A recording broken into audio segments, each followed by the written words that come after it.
नमस्कार दोस्तों, मैं सौरभ अग्निहोत्री। स्वागत है आप सभी का।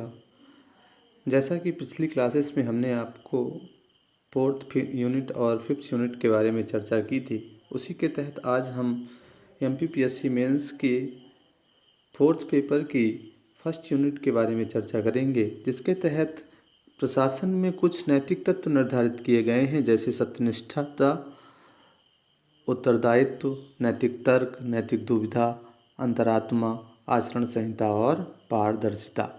तो उसी के तहत आज हम बात करेंगे उत्तरदायित्व के बारे में कि क्या है उत्तरदायित्व, ठीक है, और उत्तरदायित्व के प्रकार क्या क्या हैं, इसके बारे में हम बात करेंगे। वहीं हम बताएंगे आपको कि उत्तरदायित्व सुनिश्चित करने के क्या क्या उपाय होते हैं और उत्तरदायित्व के प्रशासन में क्या क्या लाभ है, तो इसके बारे में आज हम चर्चा करेंगे। तो उत्तरदायित्व, जिस व्यक्ति को कोई विवेकाधीन शक्ति या अधिकार प्राप्त है, उस पर यह बाध्यता होनी चाहिए कि वह अपने कार्यों की संतोषजनक व्याख्या कर सके।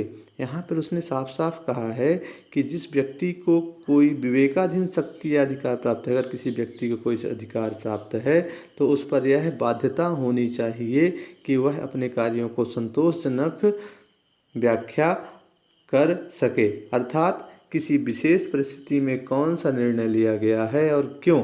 यदि वह इसकी संतोषप्रद व्याख्या ना कर सके तो उसके लिए दंड का प्रावधान किया गया है, और साथ ही यह संतोषप्रद व्याख्या कुछ तथ्यों के आधार पर होना चाहिए। मतलब कुछ तथ्य निर्धारित किए गए हैं जिनके आधार पर संतोषप्रद व्याख्या होनी चाहिए। जैसे पहला है तार्किकता के आधार पर, दूसरा वहीं पे यह दिखाई दे कि अपनी तरफ से सर्वश्रेष्ठ कदम उठाया गया है, वहीं यह भी दिखाई देना चाहिए कि ना तो कोई तथ्य छिपाया गया है और ना ही भेदभाव किया गया है, साथ ही जो आपका निर्णय है कानून एवं संविधान के अनुसार हो, वहीं आपका निर्णय विभाग की आचार संहिता के अनुसार होना चाहिए।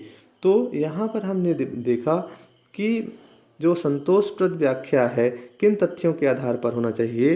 पहला तार्किकता के आधार पर, दूसरा अपनी तरफ से श्रेष्ठ कदम उठाया जाना चाहिए, तीसरा जो भी तथ्य हैं उन्हें ना छुपाया जाए ना भेदभाव किया जाए, है ना, और वहीं आपका निर्णय कानून एवं संविधान के अनुसार हो, साथ ही साथ विभाग की आचरण संहिता के अनुसार भी आपका निर्णय होना चाहिए। उसके बाद प्रश्न आपसे पूछा जाएगा कि उत्तरदायित्व के क्या क्या प्रकार हैं। तो उत्तरदायित्व के जैसे ऊर्ध्वाधर उत्तरदायित्व, क्षैतिज उत्तरदायित्व, विधिक उत्तरदायित्व, राजनीतिक उत्तरदायित्व, ये कुछ प्रकार निर्धारित किए गए हैं, जिसमें पहला है आपका ऊर्ध्वाधर उत्तरदायित्व, जिसमें अपने से उच्च अधिकारी या संस्था के प्रति उत्तरदायित्व से है, जैसे कलेक्टर हो गए, फिर एसडीएम हो गए, तहसीलदार हो गए, नायब तहसीलदार हो गए, फिर आरआई, फिर पटवारी, ये एक क्रम चला आ रहा है, तो उनके प्रति उत्तरदायित्व से होता है। वहीं क्षैतिज उत्तरदायित्व में इसमें दो व्यक्ति या दो समकक्ष संस्थाएं एक दूसरे के प्रति उत्तरदायित्व रखती हैं या उत्तरदायी होती हैं, इसे हम क्षैतिज उत्तरदायित्व कहते हैं। जैसे विधायिका और न्यायपालिका के उत्तरदायित्व, जैसे एक नायब तहसीलदार के द्वारा दूसरे नायब तहसीलदार के प्रति उत्तरदायित्व। तीसरा है आपका राजनीतिक उत्तरदायित्व। इससे तात्पर्य है कि सरकार की प्रत्येक कार्यवाही संसदीय नियमों के अनुरूप होना चाहिए। वहीं विधिक उत्तरदायित्व में हम बात करेंगे। विधिक उत्तरदायित्व के अंतर्गत सरकार एवं सरकारी कर्मचारियों की संविधान एवं कानून के प्रति उत्तरदायित्व से है, अर्थात प्रत्येक सरकारी कर्मचारी को अपनी कार्यवाही कानून के दायरे में रहकर ही करना चाहिए। तो यहाँ पर हमने आपको राजनीतिक, विधिक, ऊर्ध्वाधर और क्षैतिज उत्तरदायित्व के बारे में बात की। अब प्रश्न ये उठता है कि उत्तरदायित्व सुनिश्चित करने के क्या क्या उपाय होने चाहिए। तो पहला आपका होना चाहिए कि सभी सेवाओं एवं परियोजनाओं के संबंध में सार्वजनिक रूप से घोषणाएं की जाना चाहिए। क्या कहा है कि सेवाएं और परियोजनाओं के संबंध में सार्वजनिक रूप से घोषणाएं की जानी चाहिए, जैसे योजना के पूरा होने की समय सीमा, दूसरा है भ्रष्ट अधिकारियों एवं जनप्रतिनिधियों के विरुद्ध त्वरित कार्यवाही हेतु संस्थान होने चाहिए, जैसे लोकपाल, लोकायुक्त, केंद्रीय सतर्कता आयोग जैसे CVC। ठीक है। वहीं सूचना के अधिकार का प्रभावी तरीके से उपयोग करना चाहिए। साथ ही कार्यालयों में CCTV कैमरे लगा दिए जाएं। आपका सिटीजन चार्टर को प्रभावी रूप से लागू किया जाए। वहीं सूचना तकनीक का ज़्यादा से ज़्यादा उपयोग किया जाए। ठीक है। तो ये कुछ हमने बताए उपाय।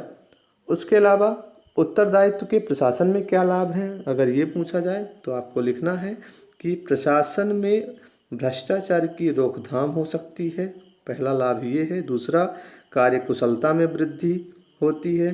तीसरा, न्यूनतम संसाधनों का अधिकतम उपयोग होता है। उसके अलावा प्रशासनिक कार्यों की स्पष्ट व्याख्या होती है। ठीक है। तो चौथा है यहाँ पर, और उसके अलावा पांचवा है, इसके कारण प्रशासन में पारदर्शिता बढ़ती है। तो क्या क्या लाभ हमने बताए? पहला, भ्रष्टाचार की रोकथाम। दूसरा, कार्यकुशलता में वृद्धि। तीसरा, न्यूनतम संसाधनों का अधिकतम उपयोग। वहीं प्रशासनिक कार्यों की स्पष्ट व्याख्या। और लास्ट कहा हमने, प्रशासन में पारदर्शिता बढ़ती है। तो ये हमने बात की उत्तरदायित्व के बारे में।